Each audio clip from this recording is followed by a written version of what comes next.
When the race riot came, it was in the wee hours of the morning when I learned. I received a call from home where I was working from the man, the doctor that I worked, telling me not to go to Little Africa tonight. And it was past 12 o'clock when he called. I wondered what he could be telling me not to go to Little Africa at that hour, because I wouldn't have been going at that hour. And then later on, he called me and he said, the hell is broke out in Little Africa. That's what they called it at that time. I've heard Tulsa many names, but Little Africa stands out in my memory. And many of my friends were in the riot, were burned out. Many of their homes were burned down to the ground. She had two younger brothers, my mother did. One was Dr. Jackson, by the way, I have this picture there on the table. The man was, I thought he was great as a physician. In fact, he saved me. I had typhoid malaria fever when I was about 7 years old.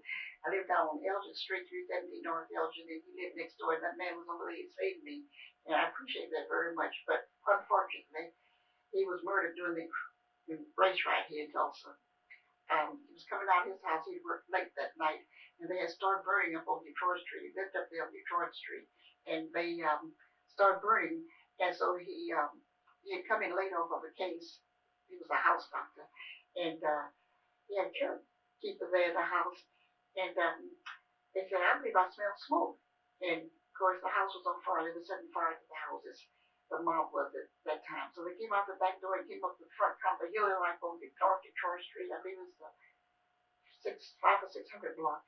And the white neighbors across the street said, oh, that's Dr. Jackson, don't bother him. And at that time, this mob of young boys had shotguns and they shot into him.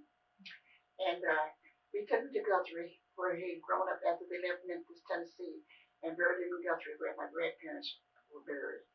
And that was my mother's brother. I was ready for him much because, as I said, he saved me when I had typhoid malaria fever when I was young. So this particular morning, we had to get ready to get out of the way of this riot.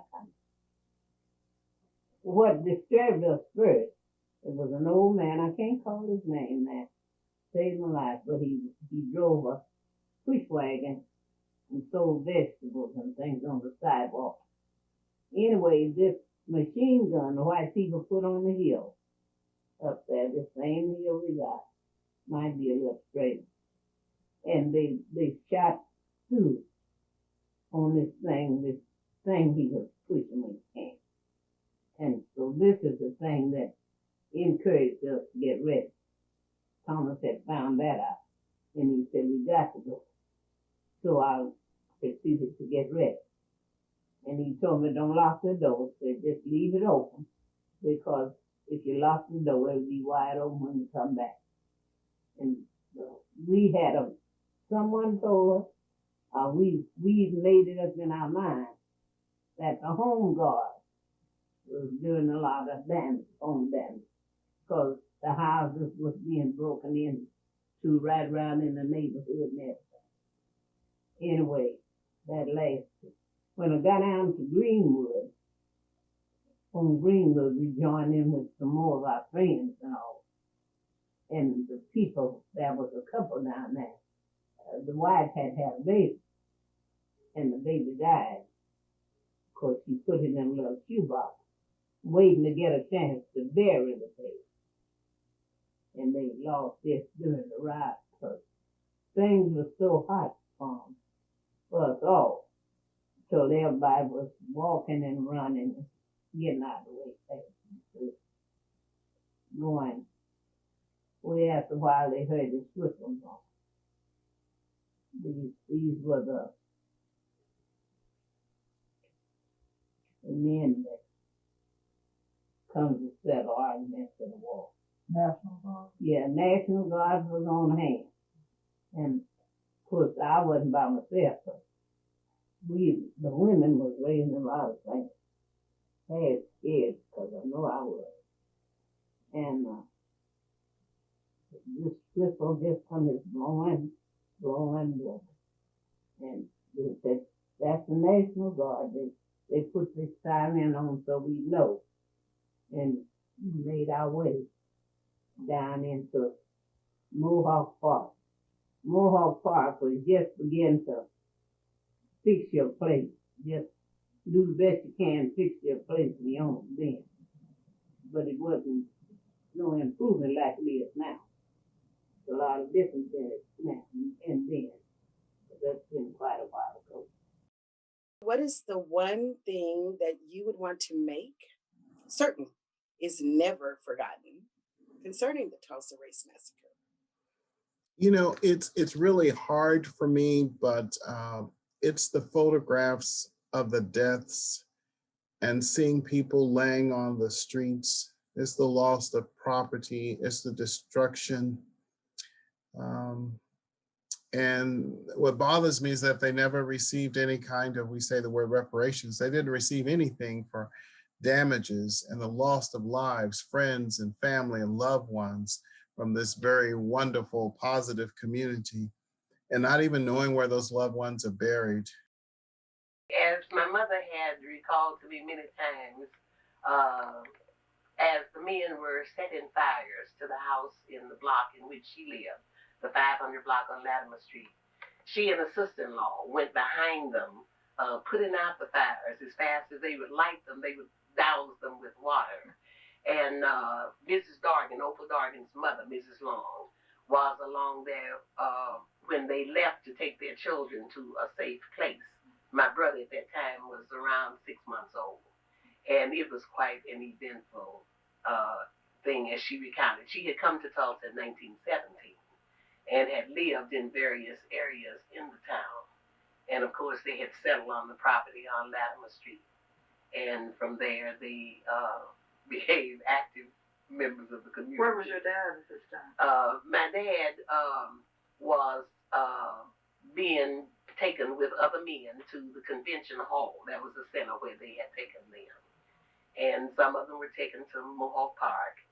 But it was, and she recalled it to me. It was 2 years before I was born, but it was quite a thing. When did you first learn about the Tulsa Race Massacre? Well, first of all, I had come to Tulsa to finish college, and I spent most of my time with my head in a book, as I've been accused of doing. And so I really wasn't in a position to really hear a lot about Tulsa's history. However, when I graduated from college, I became a little bit more involved in the city of Tulsa, being on nonprofit boards, et cetera. And one of those was the Gilcrease Museum. And it was there that I met Opal Dargan. And that to me was an incredible meeting. Not only did I meet a person who was a young girl doing the ride itself and carried every, I would say, hurt, pain, every joy, every excitement. Part of the conversation was like a roller coaster ride with her. She was telling all the people that she knew what they had accomplished, what type of work they did, about her parents, etc. But then she would quiet and talk about the flames, the fire that she saw, and how her family had to run north and other places to get away from the vigilantes that had just taken over their town, their community, as it were. And so we were at a board meeting, advisory board meeting, and after the meeting, just the two of us sat and talked. And she really became a mentor to me regarding being involved in the city in which you live. And I find that to be extraordinarily compelling and a good piece of advice. Even though the memory of that night and that day etched in indelible ink in her mind, she just expressed it. I mean, the hurt was there. You could feel it. But at the same time, her humanity did not get taken away from her. Her gift of caring for others was just as firm in her later years as they would have been in her early years had this not happened. So to see her, from my perspective, being able to carry the weight of the hurt and the joy of the possibilities, she's someone who believed in the future.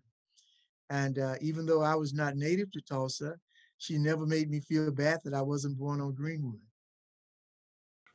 I guess I should start by saying that my parents and my father's brothers and sisters were originally from Florida, and also my mother was from South Carolina. Of the 5 brothers, I should take time and name them. The oldest brother was William Shakespeare Latimer. Then there was J.F. Clinton Latimer. Then my father, Major S. Latimer. And then Eddie Latimer. And then Fred Latimer. Now, I know for a fact that J.F. Clinton Latimer, referred to also known as J.C. Latimer, was here prior to the riot. I also know that the other brother, William Shakespeare, was also here prior to the riot because they had built a lot of homes here in Tulsa before the riot occurred. But at the time that the riot occurred, the only record that we had was that J.C. Latimer was here, and he was placed in one of the concentration camps. And at that time, the policy was if some white person could sponsor you, they would release you from the concentration camp. So when they approached him about who sponsored him, he said that he was a contractor, that he did not know anyone to sponsor him. So they just allowed him to be released. After he was released and the families got back together, then they started rebuilding homes and churches in Tulsa. My dad owned a skating rink before the race riot, and at that time, he didn't trust banks too much. We had an old mailbox that every night he would stack his money up in dimes and quarters and nickels in this old mailbox. And during the race riot, it got so hot, and the houses burning down and everything else, all the monies that was in that mailbox stuck together. And I salvaged this dollars worth of dimes there. And so those have been in the family a long time. That's since the race riot. The riot commission was called the Oklahoma Commission to Study the Tulsa Race Riot of 1921. It's a state commission that was convened in 1997, issued a final report, excellent report, 2001. The report's available on the website for the Oklahoma Historical Society. One of the things that they looked into, because it was a fact-finding commission, was whether planes were used during the massacre. The answer to that is clear. Planes were used.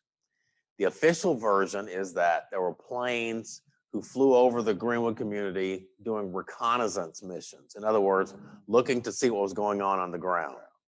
There were eyewitnesses, credible eyewitnesses like B.C. Franklin and others, who said that the planes dropped incendiary devices, or what you might call bombs. They could have been kerosene or turpentine, that caused the buildings to burn more quickly and the fires to spread more rapidly.